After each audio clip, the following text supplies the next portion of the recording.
Então vamos lá, gente. Segunda parte desse assunto. A semana passada, quem estava aqui semana passada? Tá. Semana passada a gente falou sobre a doutrina da ressurreição, ou seja, na verdade, os porquês da coisa. E hoje a gente vai falar um pouco mais sobre a ressurreição dos mortos propriamente dito. Infelizmente, não deu para chegar em alguns aspectos da curiosidade humana. Eu estava falando isso com o Lucas antes da gente começar, né? Do tipo assim, será que lá no céu a gente vai ter orelha? Não deu para a gente chegar nesse tipo de coisa. Primeiro porque a gente não tem como saber, né? Tem muita especulação, mas a gente não tem como saber esse tipo de coisa. Mas a gente tem fortes indícios, sim, na Escritura, de que nós vamos ter, isso a gente já falou semana passada, nós vamos ter um corpo, esse corpo é cognoscível, ele é reconhecível, só que de outra matéria, feita, enfim, a glorificação significa isso, manutenção do que nós somos enquanto indivíduo, porém com uma matéria de tal maneira colocada sobre nós que nós podemos estar perante o Senhor. A matéria em si não é santa, mas ela vai corresponder a gente, finalmente, completada a sua santidade. Então é por isso que é diferente. Mas hoje nós vamos falar sobre a ressurreição dos mortos.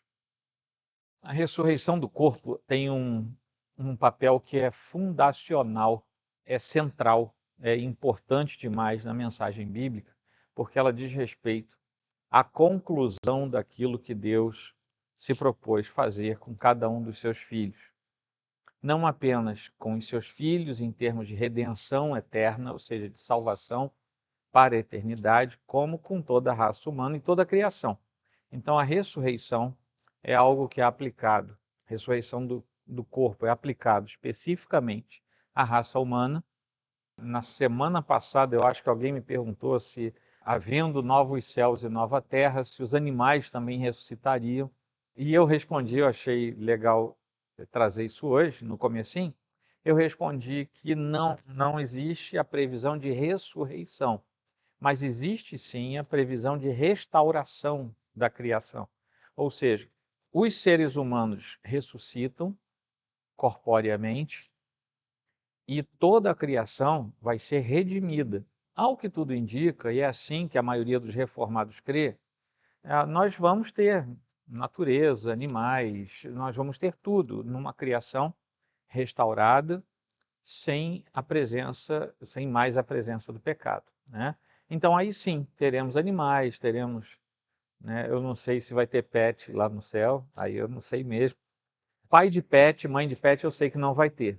Tá? Enfim, a Bíblia nos dá algumas dicas, mas ela não fecha a questão em algumas coisas, alguns pontos. Mas essa questão da criação redimida é algo assim muito bem aceito no ambiente reformado.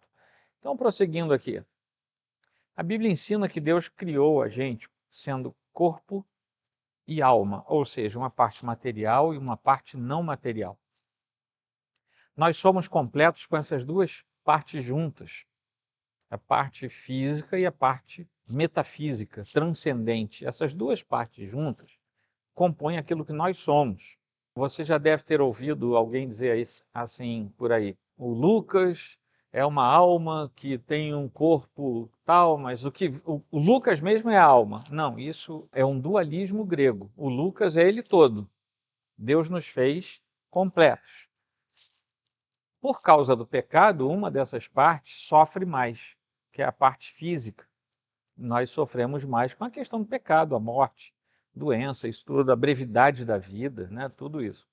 Mas nós somos completos. Na ressurreição, todo ser humano vai tornar ao seu ponto de completude. E ali começa uma jornada que é definitiva, que a partir dali existe sim o princípio da imortalidade. Nós não somos imortais, nós seremos ressurretos. Por causa da ressurreição, nos tornaremos imortais. Tá? É bom a gente separar isso, porque senão a gente volta a pensar como grego. né, a gente tem uma tendência, por causa do nosso substrato social e cultural, a gente tem uma tendência muito grande a pensar como grego, porque foi assim que se formou o nosso Ocidente. Então, não somos imortais, somos mortais, mas vamos ressuscitar. Uma vez ressuscitando, nos tornaremos imortais, tá? Então é isso aí. Os que morreram em Cristo já desfrutam de uma felicidade, nós já falamos disso, agora, né, já tem a noção do estado de benevolência e de felicidade, estão num estado intermediário, mas vai chegar um tempo em que tudo isso vai se completar exatamente na ressurreição. É disso que trata a ressurreição dos mortos. Todos os seres humanos, sejam eles filhos de Deus ou não, ou apenas criaturas, né, no sentido criacional do termo, vão ressuscitar corporalmente. A ressurreição é algo miraculoso da parte de Deus, então a gente não precisa ter determinadas preocupações. Se você preferir, deixa lá no seu documento que você quer ser cremado, não tem problema nenhum. Existe uma série de pensamentos místicos que foram inseridos no ambiente cristão que não são naturalmente cristãos. Tá? Então, a ressurreição é um milagre. Para Deus, tanto faz o milagre de recompor o pó das cinzas ou de recompor ossos. É Deus, sabe? É um ato divino, miraculoso. Então, a gente não pode também catalogar que tipo de milagre Deus pode ou não pode fazer. Isso não é só uma questão de fé, mas é uma questão da manifestação do poder e da soberania de Deus sobre a vida e a morte. Soberania é uma palavra que anda de mãos dadas com a ressurreição. O poder de Deus se manifesta ali no ato da ressurreição, sim, porque Deus é plenamente soberano. Ele decretou essas coisas com esse ritmo. Domingo a gente falou dos decretos de Deus no catecúmenos. Então, o decreto de Deus, desde a antiguidade pretérita, desde a eternidade pretérita, é que no final dos tempos, aqueles que estivessem mortos seriam ressuscitados. Ponto final. Deus assim decretou e soberanamente ele vai agir para que o seu decreto entre em funcionamento, entre em execução. Então, é uma obra de Deus. E se, por alguma razão, aventássemos a hipótese de não haver ressurreição, depois que a Escritura fala tudo que ela fala sobre ressurreição, então nós colocaríamos em xeque não um desejo de Deus, mas o próprio decreto e o ato soberano de Deus. Ou seja, diríamos que Deus não é Deus, porque a gente ia macular alguns dos seus aspectos fundamentais. A ressurreição é uma obra de Deus que culmina na renovação. Não haverá mais morte, não haverá acidentes fatais, nem doenças, nem curáveis, nem incuráveis. Ou seja, às vezes a gente pensa assim, puxa, lá no céu não vai ter câncer, não vai ter resfriado também, sabe? Nem as coisas simples, nem as complexas, né? Eu não vou mais sepultar ninguém lá no céu. Um dos lados mais tristes, assim, chatos do ofício pastoral é sepultar pessoas.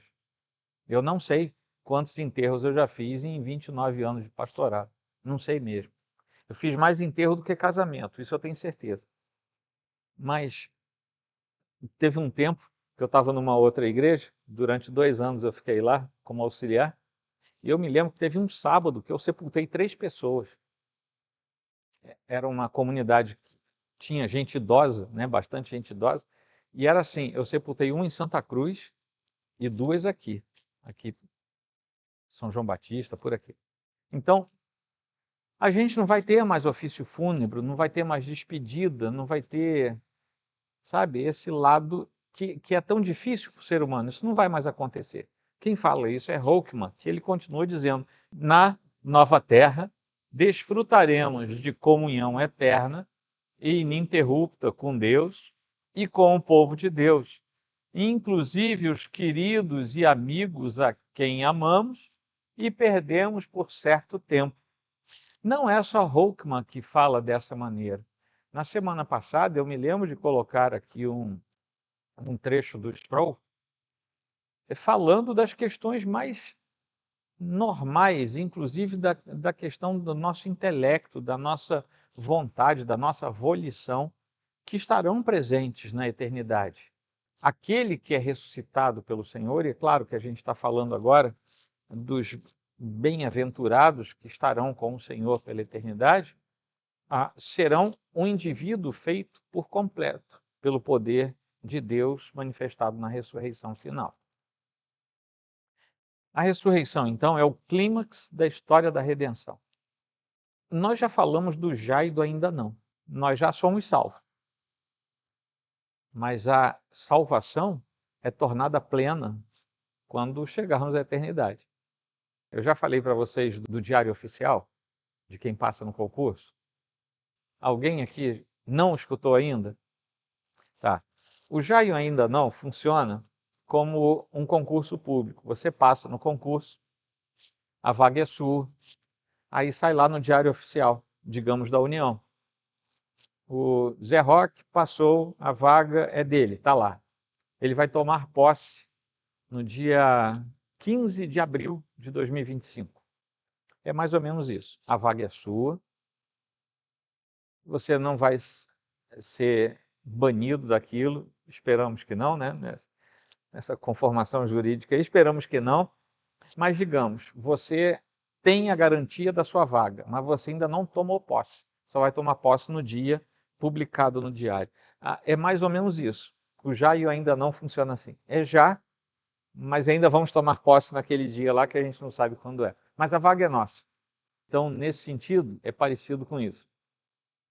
É nesse momento em que o ápice de todo o projeto de redenção de Deus se concretiza.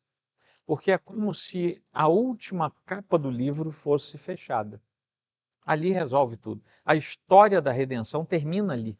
Porque o que vem depois não é mais história da redenção, já é eternidade. A história da redenção termina no ato da ressurreição, quando nos encontrarmos com o Senhor. Ali fechou, não tem mais o que fazer depois disso. Então é por isso que os autores costumam dizer que é o clímax, ou o ápice da história da redenção.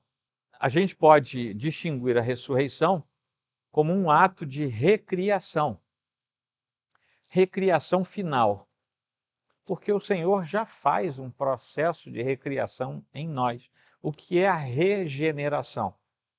É ser novamente gerado, regenerado. Então, quando nós somos salvos, nós somos feitos novamente, nesse sentido semântico mais amplo, né? Somos refeitos para Deus, porque antes não servíamos para Deus. Salvos, regenerados, refeitos, recriados, a gente serve para Deus. Mas vai chegar um momento em que não somente nós vamos completar essa refação, vamos ser completados nessa refação, como também toda a criação vai ser refeita, no sentido de ser redimida. Ela está ligada ao juízo final, onde todos os seres humanos ressuscitarão para enfrentar o julgamento de Deus. Nós também seremos julgados, viu, gente? Só que nós, no nosso julgamento, e vamos entender isso não como aquele livretinho que tinha antigamente, né? Esta é a sua vida, né? Você ficava passando tudo como se fosse um filme. Não é assim. E também não vai ter uma fila e cada um ser julgado individualmente. Não é assim que funciona. São os atos soberanos de Deus em que ele define o futuro eterno de cada um, que na verdade já foi chancelado aqui. Aquilo que vai acontecer na eternidade é chancelado aqui, pelo ato vicário de Cristo sobre alguns, e aí esses são salvos, não sobre outros, esses não serão salvos. Mas é daí que nós temos o fim de tudo, né? E na ressurreição isso se completa. O julgamento, no nosso caso, embora nós sejamos julgados, mas os atos do nosso julgamento recaem sobre Cristo. Uma vez que ele morreu por nós e nós somos salvos, no dia do juízo, quem responde por nós é o próprio Cristo. É por isso que ele é o nosso vigário, é o substituto. Então, ele nos substituiu na cruz do Calvário. A ressurreição, então, resulta em vida eterna e dos ímpios em condenação eterna, conforme o decreto divino. Mais uma vez, a ideia do decreto. E esse aspecto escatológico destaca que a ressurreição não é apenas um evento de ordem física, mas um ato da justiça divina. Isso tem a ver com todo o processo soteriológico. O segundo ponto é a ressurreição na escatologia. Vamos ler isso aí juntos? Na escatologia, a ressurreição dos mortos não apenas marca o fim dos tempos, mas também inaugura o estado eterno, onde as promessas de Deus são plenamente realizadas em Cristo. Vamos lembrar que nós descartamos a possibilidade de sermos dispensacionalistas, porque para eles as promessas de Deus com relação a Israel teriam que se cumprir antes disso aí. Nós consideramos que o Senhor cumpre as promessas ao longo da trajetória da sua relação conosco, e parte dessas promessas pode ser vindicada já na eternidade para o povo separado pelo Senhor. É nela que Deus derrota outra razão para ser o clímax, né, da ideia escatológica, que é exatamente na ressurreição que o último inimigo é vencido. Onde está a morte, o teu aguilhão? Lembram de Paulo falando? A morte é o último dos inimigos. Interessante que os inimigos, vamos dizer assim, mais físicos, né, o anticristo, o próprio Satanás, já está tudo encaçapado nessa altura do campeonato, acantonado pelo poder de Deus. Mas aí o último inimigo que é vencido é a morte. E nós temos referência de que a morte também será lançada no lago de fogo eterno, né, que é muito provavelmente uma figura metafórica também para o estágio do sofrimento eterno. Por que eu me lembro de falar para vocês que provavelmente isso é metafórico? Porque nós temos um monte de gente dizendo: eu fui lá no inferno, voltei, tinha um caldeirão. Eu lembro quando eu era mais novo, uma senhora voltou do inferno dizendo que lá ela viu um caldeirão de Enê. E tinha um demônio mexendo o caldeirão de Enê. Toda mulher que usasse Enê, era moda na época, né? Toda mulher que botasse Enê no cabelo estava naquele caldeirão. Então, gente, são coisas assim que a gente tem que parar, ouvir e olhar para a Bíblia. O que é que a Bíblia fala? Não, a Bíblia não fala nada disso. Então, a gente tem que ter cuidado. Parece brincadeira, mas um monte de gente é levado por esse tipo de coisa. Fica com medo, fica com receio, né? Até de se opor àquilo, sei lá. Vai que é verdade, né? A pessoa diz, e fica com receio. Nós precisamos estar afiados aqui no nosso coração, né? A vitória de Cristo é selada sobre todos os poderes do mal, e aí nós temos o início do novo estado de coisas prometido nas Escrituras. O que é o novo estado de coisas?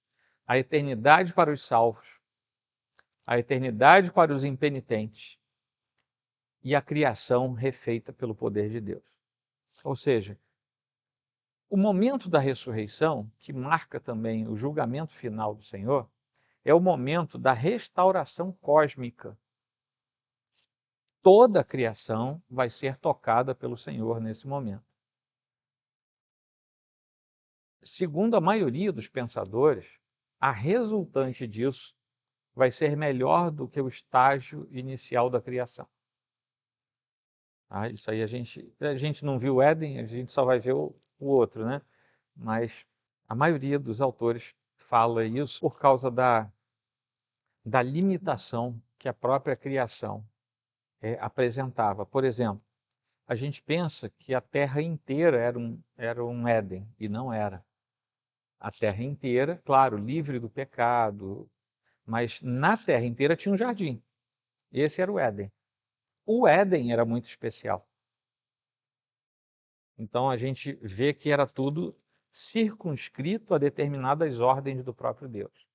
A versão final da redenção de todas as coisas é ampla, toda a natureza será refeita de tal maneira que vai manifestar a glória de Deus de modo aberto, né, de modo total. Tá bom? Vamos ler? Na ressurreição, Deus redime a alma e o corpo, e não é um evento isolado, mas faz parte da consumação de todas as coisas, onde o corpo humano será glorificado, vai se tornar livre do pecado e da morte, para poder viver eternamente na presença de Deus. Então, sem a ressurreição, não é possível chegarmos à compreensão da escatologia como cristãos. Por quê, gente? Porque tem um monte de outros pensamentos, filosofias, religiões, que têm alguma expectativa escatológica, tá? Mas a única possibilidade de uma expectativa escatológica cristã é entendendo dessa maneira.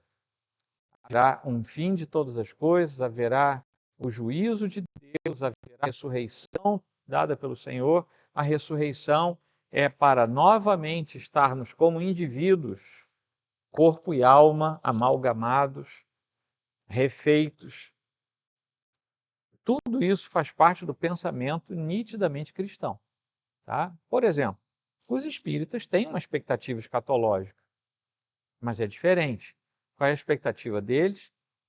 Vários retornos de uma alma em outros corpos. Vejam que aí já ficou diferente. Nós cremos na ressurreição. É a alma no mesmo corpo.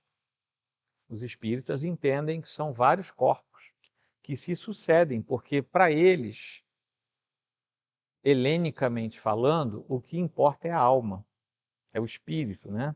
Como eles preferem chamar. Então, o espírito é que precisa se depurar, se aperfeiçoar, enfim, aí por isso que ele vai e volta várias vezes. Existe um final disso? Sim, na doutrina do espírito tem um final disso. Tá? É quando você atinge um clímax tal que você vira um espírito muito iluminado, eles têm nomes próprios para isso, e você alcança algo parecido com o próprio Jesus, tá? Que seria um espírito muito elevado, muito iluminado. Então, mas por que eu contei essa história toda? Para vocês verem que as demais religiões também têm uma expectativa escatológica, só que diferente. Tá? A nossa é peculiar. Assim como o cristianismo sem trindade não é cristianismo, o cristianismo sem ressurreição nesses moldes não é cristianismo. Tá? Ela aponta a intenção de Deus de redimir completamente tudo que foi criado, nós já falamos isso. Holkman diz o seguinte, vamos ler? Não é só o homem quem aguarda por essa nova terra. Toda a criação também aguarda por ela. Quando os filhos de Deus receberem sua glorificação final, na ressurreição, toda a criação será libertada da maldição sob a qual tem labutado. Por isso que a própria natureza, a criação geme em favor do fim de tudo, porque a criação está maculada pelo nosso pecado. A ressurreição é uma expressão da soberania de Deus, já falei isso antes, mas aqui é o outro ponto, né? O escatológico, sobre a criação e a história, e destacam que a ressurreição é, na verdade, a realização das promessas de Deus. Promessas essas de restauração, de redenção, que só podem ser cumpridas em Cristo. Então, a ressurreição não é apenas a imitação da ressurreição de Cristo, mas é o cumprimento dos atos finais do próprio Cristo. Tá? Quem fala isso são os dois, Ferreira e Myers, na sua teologia sistemática. O último ponto de hoje é a ressurreição como esperança e consolo. Para nós, a doutrina da ressurreição é uma fonte de esperança, uma fonte de consolo. Quem já esteve em sepultamento de pessoas não cristãs, por mais que sejam pessoas equilibradas e tudo, você percebe que é difícil para eles manterem a mesma esperança e o mesmo consolo que nós temos, porque eles simplesmente não conseguem enxergar, não creem que lá na frente vão ressuscitar. Não creem que o seu ente querido pode ter sido salvo e que, uma vez ressuscitando, haverá um reencontro. Eles não pensam nisso, porque está fora das categorias de pensamento deles. Tá? Isso não faz essa pessoa nem melhor nem pior como ser humano, né? Mas na categoria espiritual eles não conseguem pensar nisso. Então é uma separação eterna para eles, porque eles não têm a expectativa do reencontro, porque não têm a esperança da ressurreição, né? Assim como Cristo ressuscitou dos mortos, os crentes também serão ressuscitados para uma nova vida, uma vida diferente da nossa, embora tenhamos a manutenção de muitas coisas que já experimentamos agora. É como a gente está falando desde o começo, você vai ser você, só que sem o lado ruim de você, vai ser só o lado bom de você e melhorado, né? Você imagina, você conhece o que não presta em você, né? Todo mundo conhece, né? Imagina você chegar num ponto em que nada disso vai acompanhar mais você, e fora que você não sabe que é ruim, todo mundo sabe, menos você, né? Ainda tem isso. Mas você imagina, né, nós podendo estar perante o Senhor e com tudo isso resolvido. Algumas profissões vão acabar, por exemplo, né?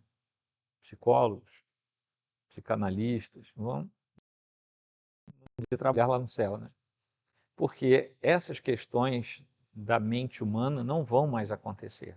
Talvez outras profissões sejam desenvolvidas lá, eu não sei. Pastor vai acabar também, viu? Eu vou ter que arranjar outra profissão lá no céu, né? Diante de Cristo, o que eu vou fazer? A obra de Cristo, vamos ler junto. A obra de Cristo não é apenas salvar certos indivíduos, nem mesmo salvar uma incontável multidão de pessoas compradas por sangue. A obra total de Cristo é redimir toda a criação dos efeitos do pecado. Novamente é Holcomb quem diz. E essa libertação final é nela que reside essa fonte de conforto profundo para a gente. Porque nós temos a segurança de qual é o nosso destino.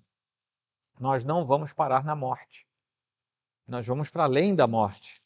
Nós vamos seguir numa vida além da morte. Nós não vamos ser transportados para o mundo dos mortos, né? Nós não vamos ter o barqueiro atravessando lá para o Hades. Não, não vamos. Nós vamos ser ressuscitados e seremos aperfeiçoados em glória para a presença do nosso Deus. A esperança da ressurreição transforma o nosso entendimento da morte, não como um fim, mas como uma transição para uma vida plena em comunhão com Deus.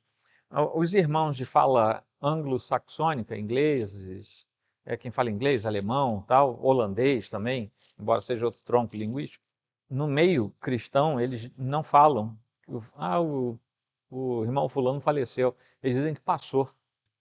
O irmão passou. É o termo comum deles, é passar, porque na verdade nós morremos, mas não morremos, passamos mesmo para o Senhor. Quando eu era criança, né, eu já nasci em berço evangélico, quando eu era criança, eu ouvia com muita frequência aqui no Brasil as pessoas falando, fulano passou. Geralmente era a frase toda, passou para o Senhor, né? E isso foi caindo em desuso. Hoje morreu, faleceu, bateu as botas, não sei, mas a gente perdeu aquele senso de conexão com o que de fato é.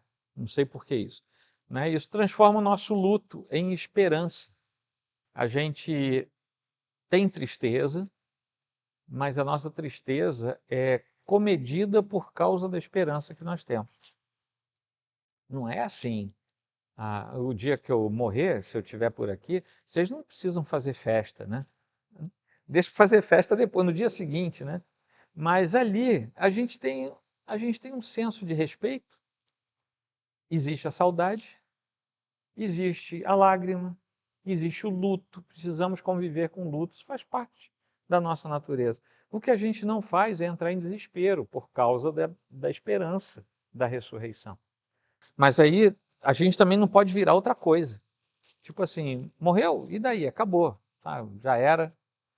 Não é assim. A ressurreição ainda não foi vivenciada por nós.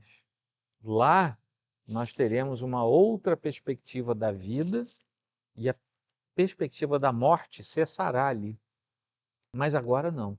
Nós ainda somos seres humanos. Só que, graças a Deus, redimidos. Então, a gente tem conceitos que são nossos, unicamente cristãos.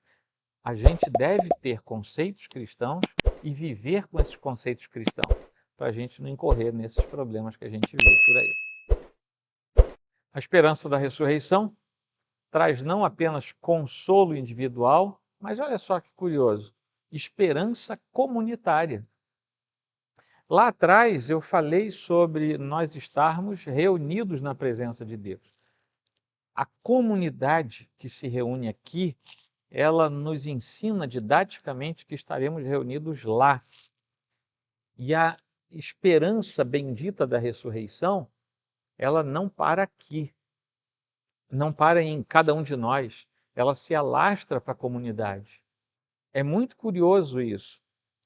Nós sabemos que vamos ressuscitar como indivíduos e corporalmente nós vamos ser trabalhados pelo poder de Deus nesse final de tudo, mas a comunidade dos santos, a igreja de Cristo, que é esse monte de indivíduos, vai ressuscitar junto e vai estar em comunidade perante o Senhor para o resto da vida. Quer dizer, para o resto da vida, né? Pela eternidade. Aí não vai ter mais resto, né? Pela eternidade. Então, tem esses dois sensos, o eu e o nós, juntos, ressurretos, glorificados na presença do Senhor. Se a gente prestar atenção ao Apocalipse, que daqui a, sem ser domingo que vem outro, a gente retoma, Apocalipse fala de vários cultos. Eu já falei isso para vocês aqui nos sermões dominicais. Vários cultos acontecendo na presença de Deus, no céu, na glória, diante do trono. A eternidade vai ser uma grande liturgia, só que perfeita, né? A gente não precisa ter hora para começar e para terminar, uma liturgia ad eterno. E o Senhor é quem vai reger tudo isso. Mas aí é por isso que é interessante nós nos lembrar. O eu e o nós, todos estaremos comunitariamente na presença do Senhor para todo sempre. Algumas coisas que nós falamos que vão ficar aqui, que são sobre nós, dor, lágrima, saudade, doença. Outras coisas da igreja visível vão ficar aqui, não vão entrar lá. Por exemplo, lugar bom para ter fofoqueiro é a igreja. Vocês já notaram isso? Lá não vai ter. Não vai ter mais o irmão olhando para o outro atravessado. Isso vai ficar aqui. Quem já fez parte de igreja muito antiga, igreja centenária, sabe que tem família que é dona do banco da igreja. Lá não vai ter, sabe? Eu não sei nem se vai ter banco lá no céu, mas se tiver, não vai ter dono.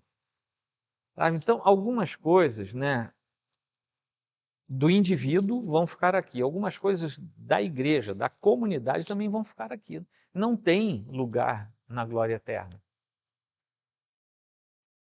Os diáconos vão ter menos trabalho lá em cima, né?